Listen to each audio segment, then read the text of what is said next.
Hello student, welcome to my online classes. हम MSc final year के लिए theory of relativity पढ़ रहे थे। इसमें हमने पार्ट नंबर 3 तक कंप्लीट कर लिया था। आज हमारा पार्ट नंबर 4 रहने वाला है। यूनिट नंबर 1 हमारी चल रही थी एनजेएससी यूनिवर्सिटी के लिए, तो पर्टिकुलर रूप से पर जिस भी यूनिवर्सिटी में ये थ्योरी ऑफ रिलेटिविटी की बुक है आप इस वीडियो को देख सकते हैं। तो आज हम पार्ट नंबर 4 स्टार्ट करेंगे और उसमें हमारा जो टॉपिक रहने वाला है वो है ट्रांसफॉर्मेशन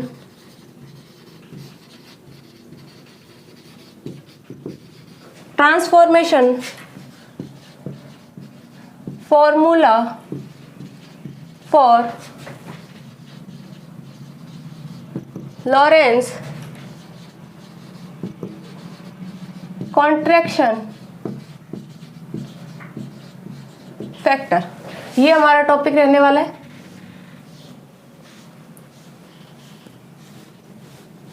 प्रीवियस वीडियो में जो हमने ux, uy और uz की वैल्यू फाइंड आउट करी थी, तब हमारे पास में क्या थे, 3 एक्सेस थे। एक तो x था, एक y था और एक z एक्सेस था। 3 एक्सेस थे और वेलोसिटी फाइंड आउट करी थी ux dx अपॉन dt, और uy जो वेलोसिटी फाइंड आउट करी थी वो थी dy अपॉन dt, और uz जो वेलोसिटी फाइंड आउट करी थी वो क्या थी, dz अपॉन dt। ये 3 वेलोसिटी हमने फाइंड आउट करी थी। तो आज इसी के बेस पर ये वाला टॉपिक रहने वाला है, ठीक है। तो इसमें क्या करेंगे, देखो जो हमारी ux, uy और uz 3 वैल्यू आई थी उन्हीं को लेंगे और उसमें क्या करेंगे, सबसे पहले लॉरेंज कॉन्ट्रैक्शन फैक्टर तो अपना क्या होता है कि √1 minus you square upon C square, ये लॉरेंज कॉन्ट्रैक्शन फैक्टर होता है, ठीक है। तो सबसे पहले किसकी वैल्यू फाइंड आउट करेंगे, यू स्क्वायर की। और यू स्क्वायर की वैल्यू कैसे फाइंड आउट करेंगे, u x square plus u y square plus you z square, ये वैल्यू कर देंगे। फिर क्या करेंगे, इसमें हम किसका डिवाइड लगाएंगे, सी स्क्वायर का डिवाइड लगाएंगे। फिर किस में से माइनस करेंगे, 1 में से, तो 1 में से माइनस कर देंगे। फिर क्या लगाएंगे, रूट लगाएंगे, तो रूट लगा देंगे। तो ये जो वैल्यू फाइंड आउट होगी ये हमारा क्या होगा, लॉरेंज कॉन्ट्रैक्शन फैक्टर होगा। तो सबसे पहले लिखना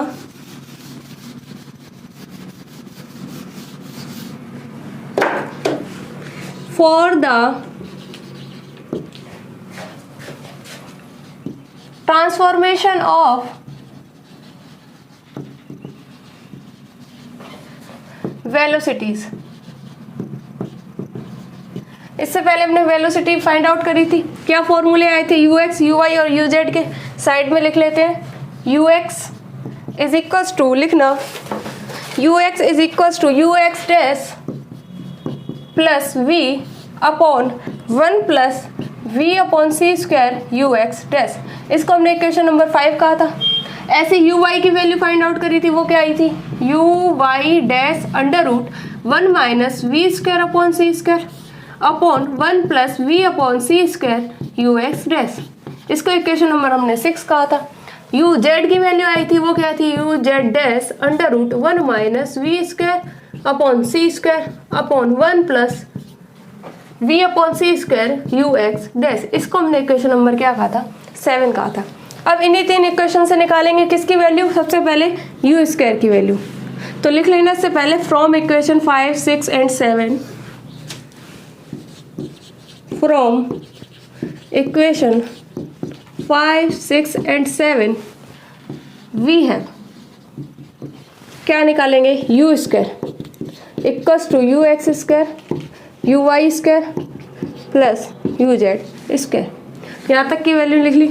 अब देखो u square is equals to u x की वैल्यू पुट करेंगे तो क्या आ जाएगा, u x dash plus we upon 1 plus we upon C square you x dash, और इसका स्क्वायर प्लस यू वाई की वैल्यू क्या आ जाएगी, u Y dash √1 minus we square upon C square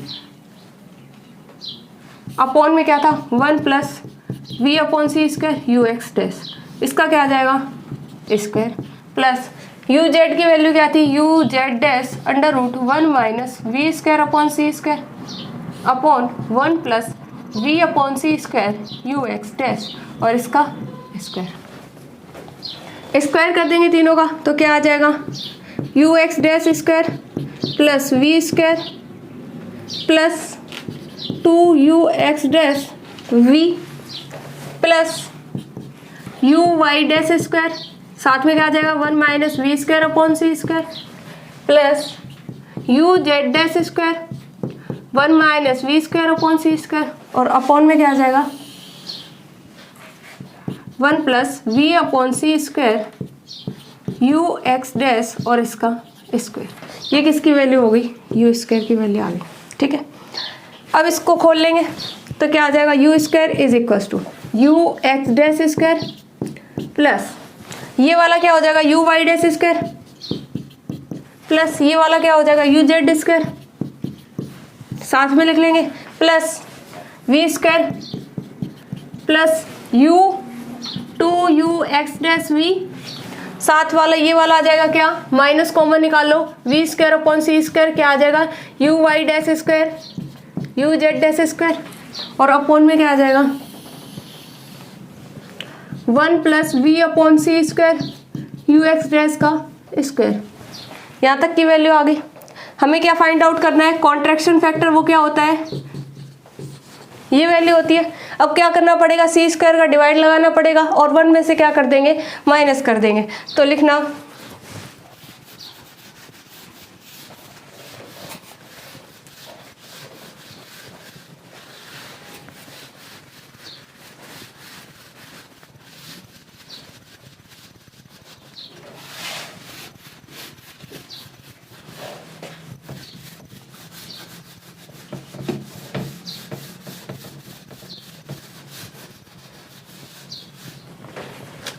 अब इसके आगे लिखना then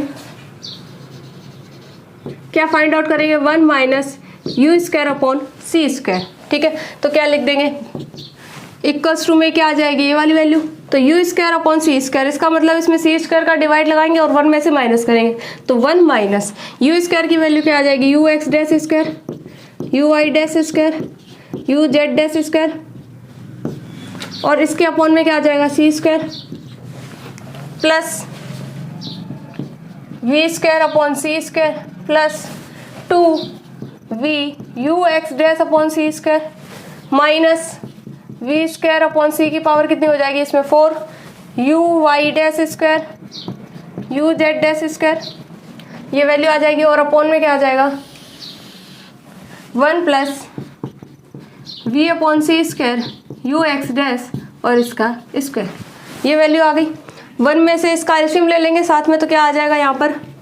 1 plus we upon C square you x dash इसका स्क्वायर माइनस क्या आ जाएगा? ये u x dash square you Y dash square you Z dash square और साथ में क्या आ जाएगा? 1 अपॉन सी स्क्वायर प्लस और माइनस क्या हो जाएगा यहाँ पर? माइनस, तो minus we square upon C square minus 2 we you x dash upon C square minus minus ये वाला क्या हो जाएगा? प्लस वी स्क्वायर अपॉन सी की power 4 you Y dash square you Z dash square और इसके अपॉन में क्या आ जाएगा?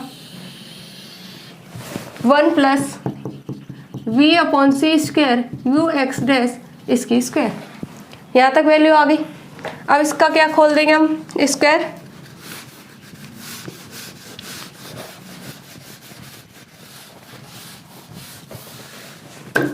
स्क्वायर खोल देंगे तो क्या आ जाएगा? देखो 1 प्लस इसका स्क्वायर करेंगे तो क्या आ जाएगा? वी स्क्वायर अपॉन सी की power 4 u x dash square plus क्या आ जाएगा? 2 we you x dash upon C square, ये वैल्यू आ गई। इसका स्क्वायर खोल दिया, साथ में क्या आ जाएगा? Minus 1 upon C square you x dash square you Y dash square you Z dash square minus we square upon C square, ये क्या हो जाएगा? Minus 2 we you x dash upon C square plus we square upon सी की power 4 you Y dash square plus you Z dash square.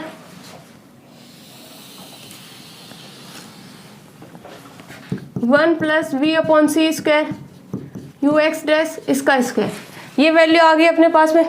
अब देखो यहाँ पर we square upon सी की पावर 4, यहाँ पर भी वी स्क्वायर अपॉन सी की पावर 4, दोनों में से कॉमन निकाल सकते हैं।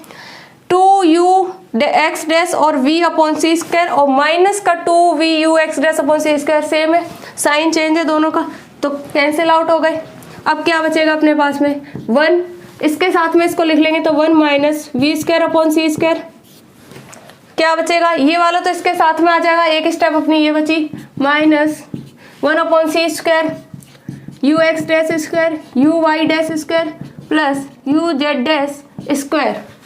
ठीक है, और साथ में कौन सी वाली स्टेप रहेगी, एक तो ये वाली, तो इसको इसके साथ लिखेंगे तो क्या आ जाएगा, प्लस वी स्क्वायर अपॉन सी की पावर 4, यहाँ क्या बचेगा, u x dash square plus u Y dash square plus you Z dash square. ये वैल्यू आ गई अपने पास में, upon 1 plus we upon C square you x dash और इसका स्क्वायर। यहाँ तक की वैल्यू अपनी सॉल्व हो गई। ठीक है, अब देखो 1 minus we square upon C square minus 1 upon C square you x dash square you Y dash square plus you Z dash square.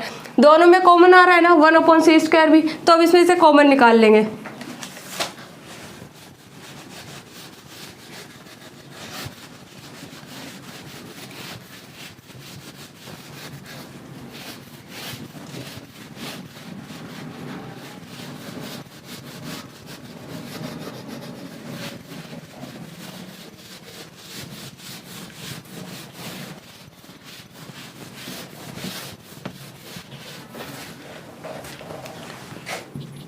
One minus we square upon C square, ये तो ऐसे कैसे ही आ गया। अब इन दोनों में से क्या कॉमन आ रहा है, 1 अपॉन सी स्क्वायर कॉमन आ रहा है, तो कॉमन निकाल सकते हैं। तो क्या आ जाएगा, माइनस के 1 अपॉन सी स्क्वायर, क्या बचेगा देखो, u x dash square plus u Y dash square plus you Z dash square. ठीक है, ब्रैकेट में लिख देना इसको, ये भी तो कॉमन ही आ रहा है ना, तो इसको भी तो कॉमन ले लें, साथ में यहीं पे ले लेते हैं, नेक्स्ट स्टेप में लेंगे तो यहीं पे ले लेते हैं कॉमन। ठीक है, तो u x dash square you Y dash square you Z dash square. अब बताओ यहाँ पर क्या बचेगा अपना 1, माइनस का साइन आ जाएगा, माइनस कॉमन निकाल लिया।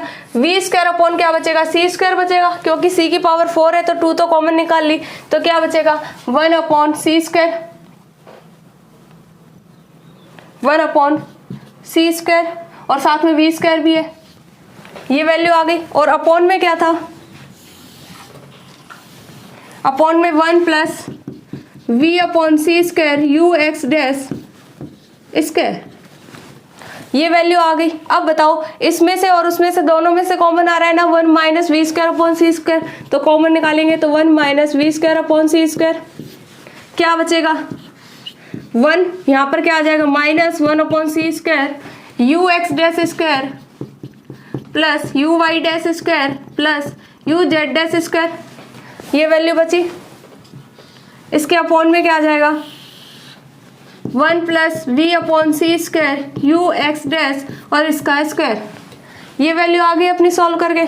अब एक बात बताओ, u x dash square you Y dash square और यू जेड डैश स्क्वायर को क्या लिख सकते हैं, यू स्क्वायर लिख सकते हैं।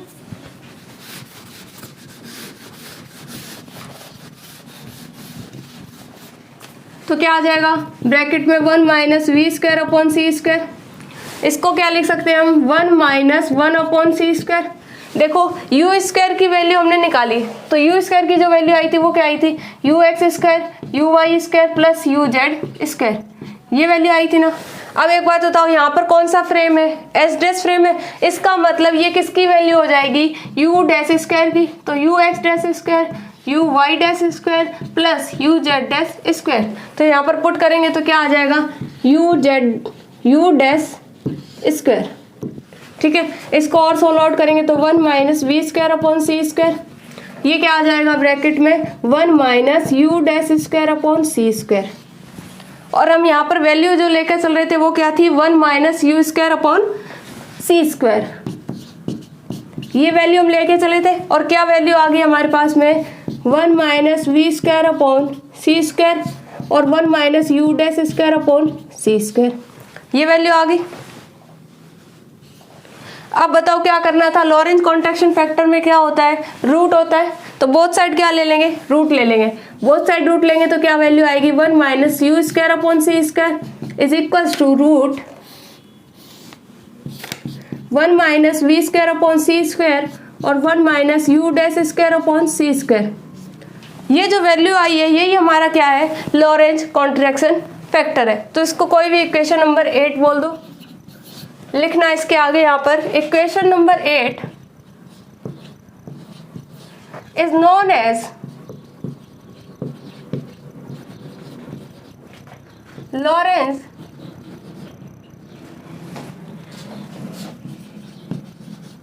Contraction factor.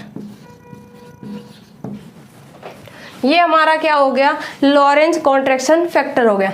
हमने क्या लेकर के चले थे सबसे पहले, तो यू स्क्वायर इक्वल टू क्या था, u x square you y square plus you z square, ये वैल्यू हम लेकर के चले थे। उसमें हमने क्या पुट करी, यू एक्स की वैल्यू, यू वाई की और यू जेड की, तीनों वैल्यू पुट करी और उसको सॉल्व आउट करा। जैसे जैसे उसने फैक्टर के लिए कहा था कि सी स्क्वायर का डिवाइड लगाओ, तो हमने सी स्क्वायर का डिवाइड लगाया। 1 में से माइनस करो तो 1 में से क्या कर दिया, माइनस कर दिया। और इसको ट्रांसफॉर्म जो आया वो क्या आया, under root 1 minus we square upon C square और 1 minus u dash square upon सी स्क्वायर। ये जो फैक्टर जो आया ये हमारा क्या है, लॉरेंज कॉन्ट्रैक्शन फैक्टर है। यहां तक समझ में आ गया होगा। इसके बाद में हमारा नेक्स्ट टॉपिक जो रहेगा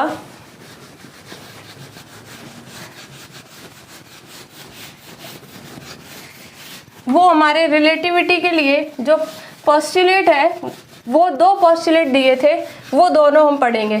फर्स्ट जो पोस्टुलेट था ना, उसको हम थ्योरी ऑफ रिलेटिविटी के रूप में जानते हैं, जिसमें हमने पढ़ा हुआ था इनर्शियल फ्रेम के बारे में, वैसे ही सेम टू सेम आएगा इसमें भी। और सेकंड जो पोस्टुलेट आएगा ना, वो हमारा माइकलसन और मोरले का जो प्रयोग था ना, उसी का पूरा आएगा कोसिक्वेंस में।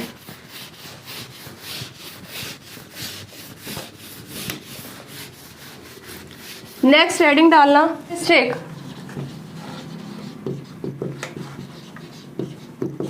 Relativistic character, relativistic character of space and time, या तो इस नाम से आ जाएगा। अगर आपको इस नाम से पूछे तो भी आपको ये वाला टॉपिक करना है, और इसका एक और नाम आएगा। 2 पोस्टुलेट बताए थे तो लिखना इसी के आगे, postulates of special theory of relativity.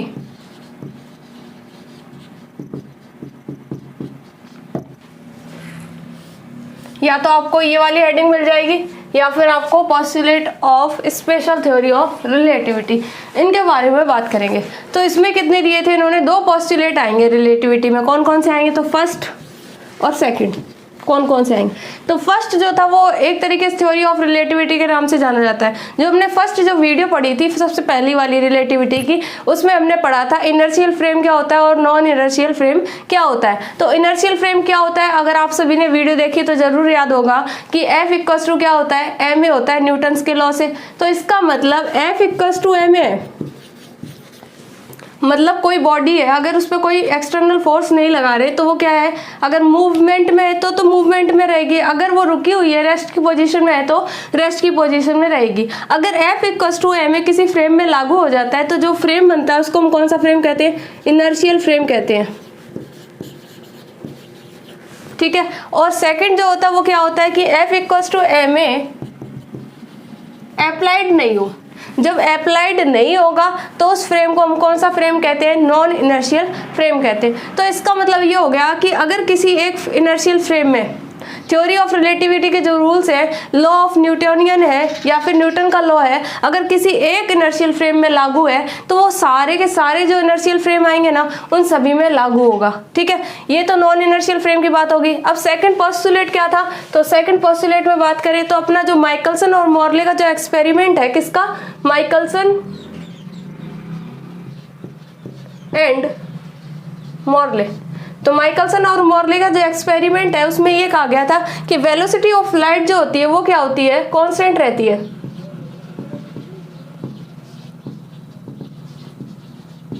Velocity of light is constant. मतलब आप किसी भी डायरेक्शन में चले जाओ, किसी भी प्लेस पे चले जाओ, तो यूनिवर्सल रूप से क्या कह सकते हैं कि यूनिवर्सली जो वेलोसिटी ऑफ लाइट होती है ना वो कांस्टेंट होती है। ये कौन सा पोस्टुलेट आता है, सेकंड पोस्टुलेट आता है। ठीक है, इसमें 2 फ्रेम हो गए, एक तो इनर्शियल फ्रेम हो गया, नॉन इनर्शियल फ्रेम हो गया। सेकंड पोस्टुलेट में कौन सा आएगा, माइकलसन एंड मोरले एक्सपेरिमेंट आएगा, जिसमें वेलोसिटी ऑफ लाइट जो होती है वो हर एक दिशा में, हर एक जगह, हर एक डायरेक्शन में, हर एक एक्सिस पे क्या होगी, सेम होगी। वो अपना सेकंड पोस्टुलेट आएगा। तो इसमें लिख लेना, हेडिंग डालकर लिखना,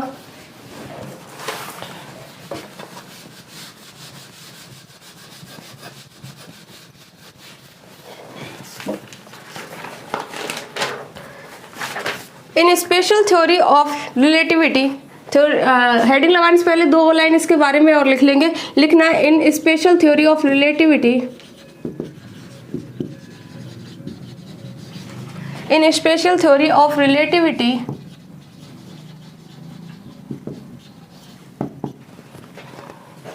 to postulates are given as, अब फर्स्ट लिखना, first postulate,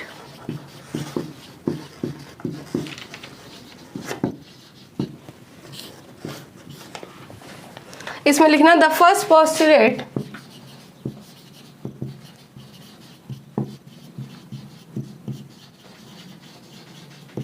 the first postulate to be known as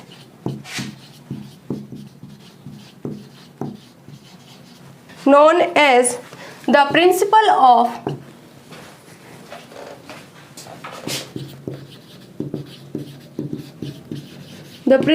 of relativity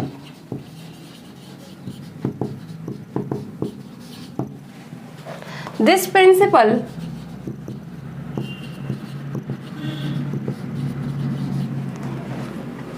is equal to Newtonian. Newtonian का मतलब क्या होगा कि न्यूटन्स के लॉ क्या होंगे इसमें लागू होंगे, that is if one inertial frame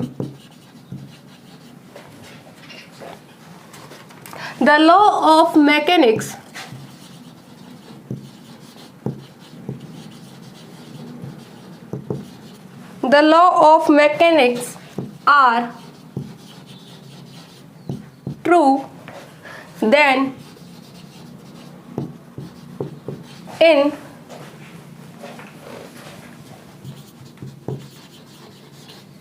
every inertial frame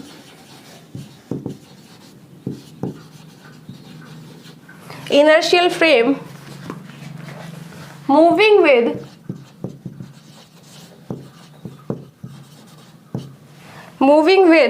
constant linear velocity relative to that axis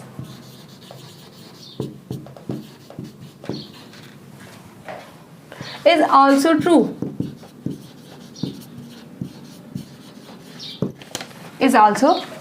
मतलब अगर एक फ्रेम है इनर्शियल, उसमें लॉ ऑफ मैकेनिक्स अप्लाइड है, तो फिर चाहे कोई सा भी इनर्शियल फ्रेम हो, अगर वो moving with constant linear velocity, एक समान गति से क्या कर रहा हो, उसकी वेलोसिटी जो वो एक समान हो, तो क्या होगा कि उसके एक्सेस के अलोंग वो भी क्या होगा, ट्रू होगा, यानी कि लॉ ऑफ मैकेनिक्स वहां पर क्या हो जाएगा, अप्लाइड हो जाएगा। ये हमारा फर्स्ट पोस्टुलेट था। अब सेकंड पोस्टुलेट लिखना,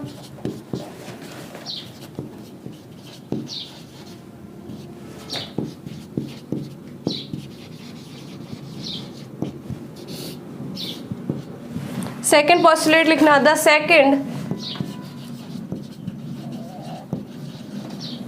second postulates is a direct consequence of experiment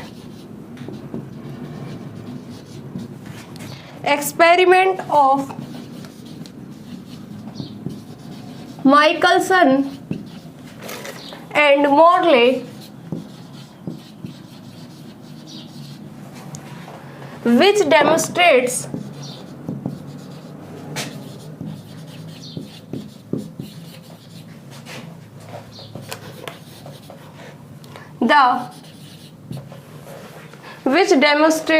the velocity of light velocity of light is constant. That is, the velocity of light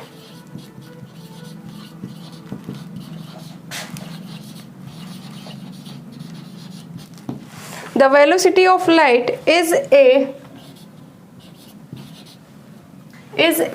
इसके ऊपर लिख लेंगे,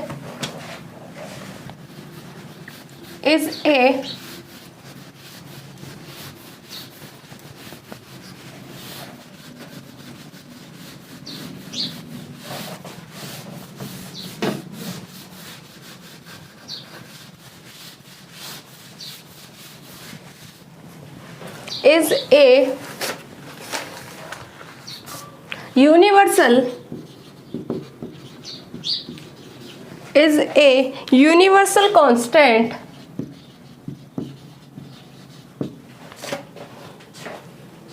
that is in all frames and in all direction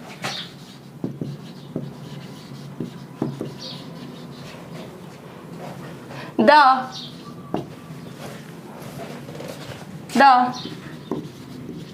velocity of light is same. तो क्या क्या कह रहा है सेकंड पोस्टुलेट कि the second postulate is a direct consequence of experiment of Michelson and Morley which demonstrate the velocity of light is constant. जो Michelson और Morley का जो एक्सपेरिमेंट था उसमें कहा गया था कि मतलब जो वेलोसिटी ऑफ लाइट है वो क्या होती है, कांस्टेंट होती है। यही हमारा क्या है, सेकंड पोस्टुलेट है, जिसमें कोई भी डायरेक्शन हो, कोई भी फ्रेम हो, सभी में क्या होती है, लाइट ऑफ वेलोसिटी क्या होती है, सेम होती है। इसको क्या कहते हैं, सेकंड पोस्टुलेट करते हैं। तो आज हमने 2 टॉपिक कंप्लीट कर लिए, तो आप साथ साथ नोट्स भी बनाते रहे जिससे कि एग्जाम टाइम में आपको हेल्प मिल सके। और नेक्स्ट वीडियो में हम इसके आगे के टॉपिक चर्चा करेंगे। Thank you so much.